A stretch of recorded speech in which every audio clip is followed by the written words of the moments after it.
Okay, so I did a thing. This is a bottle of Rosé from Meghan Markle's new lifestyle brand, As Ever. And I just had to get my hands on it. I had to spend $90 of my own money, plus a $20 shipping fee. $110 of my own money on this wine. And this wine, along with pretty much everything she's dropped, sold out in less than an hour. Did I just buy an incredibly expensive souvenir where I'm paying for a celebrity story, celebrity hype, and not really what's in the bottle? I already did the unboxing, now we're gonna do the unwrapping, and I'm gonna give you my honest first taste review of this Napa Valley 2023 Rosé. And we're gonna find out once and for all if this was worth the money. Let's talk about the bottle. Now, I already unboxed all of this because it comes in your standard wine shipping boxes. It's not fancy, it doesn't need to be. It was really well packed. So I got 3 bottles here. That is what you have to purchase as a minimum on the website. Let's unwrap this. I had previously chilled, so this one's the cold one. These are not. It comes in this tissue paper wrapped. They put a nice little sticker here. Let's open this bottle up. I don't even know what the bottle looks like because this is the first time I'm opening it. And I'm not gonna be precious. Oh wow, okay. I'm not gonna be precious about this. Oh wow. Oh, that's really nice. Look at that. This design is really clean. It's classic, it's minimalist. There is nothing loud about this bottle. It's simple, it's elegant, it has this As Ever. It's like a gold printed border, logo, and As Ever. I love the simplicity of the bottle itself. I'm a chocolate chip cookie connoisseur. I'm not a wine expert. I buy my wine based on the labels alone. Does it look like a $30 bottle of wine? Because in the world of rosé, 30 bucks gets you into the fancy seats. I'm not spending $30 per bottle for rosé. So the bar here in terms of taste is pretty high. I would definitely buy this based on the label.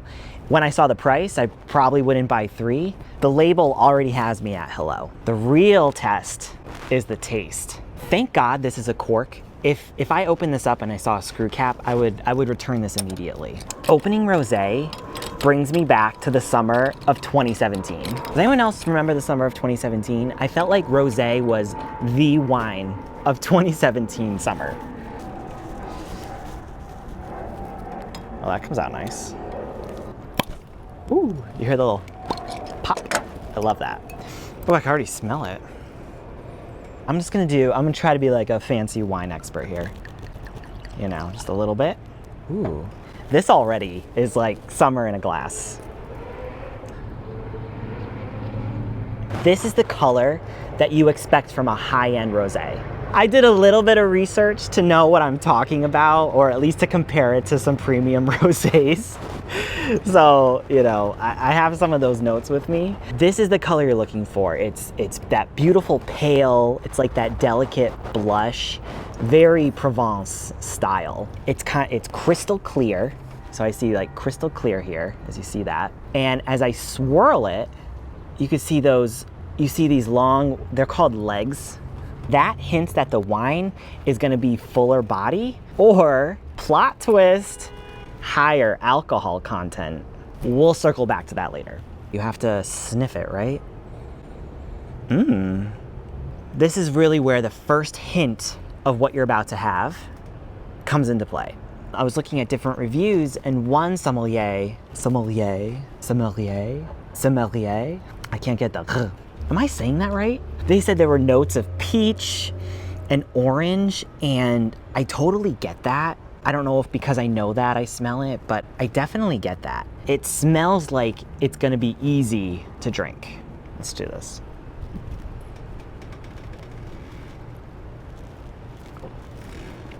Oh, that's a big gulp. Ooh. My brain is doing a full reboot right now. The peach and the apricot, they come right through. There's something, a hint of tropics. I can't quite put my tongue on it. It's really good. It's rich. It's very refreshing at the same time. Is rosé supposed to be dry? Like, is dry good? It's refreshing. I'm gonna pour myself another glass, or like an actual glass. We'll stop there. It's not simple. It's not let's chug it by the pool kind of wine. It's something to enjoy. Maybe that's why this wine was so controversial in the first place. When you have a product that's this famous, everyone has an opinion. On one hand, you have the New York Post. They did a blind taste test with a panel of sommeliers, and they pitted this wine from other celebrity stars like Brad Pitt, Post Malone, and Meghan's was their absolute favorite. It won the blind taste test, and I think that's a huge deal.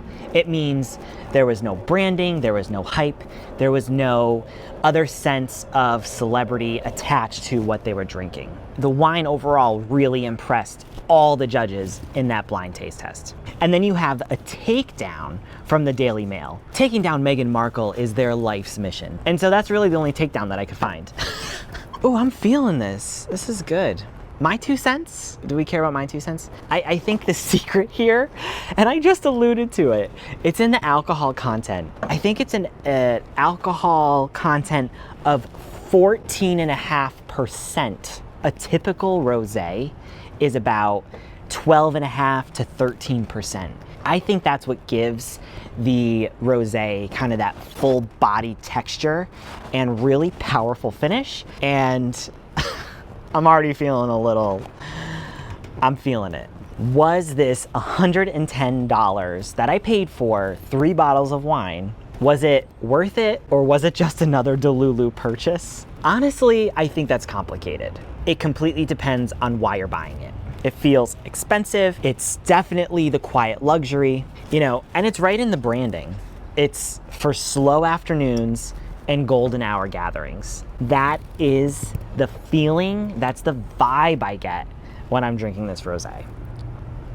It's definitely a conversation starter in a bottle. Like all rosé, I think it would be great with seafood, with pasta, maybe even a grilled peach salad. Well, all that sounds really good right now. This is something more premium, and this is, again, not chug by the pool kind of rosé. Go spend $10 on your cheap rosé, and you'll be fine. And so you're buying into this as ever brand, which I want that apricot spread, so I will get it. I will get it one day. And probably would pair it with this. I think that would go really well. You know, while I think the price is ridiculous for $30 a bottle, I wish I could have just bought one. This wine definitely delivered on being a conversation starter. I mean, we're here. And I think you really have to respect the guts that it took to make it, to market it, to put it into market. So cheers to you, Meghan, and everyone at your company who made this wine. But what do you think?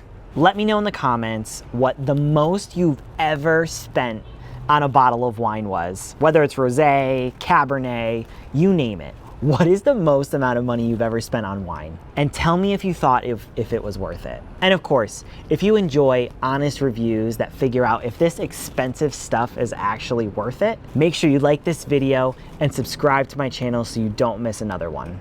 And thanks for coming on this $110 wine journey with me. Cheers.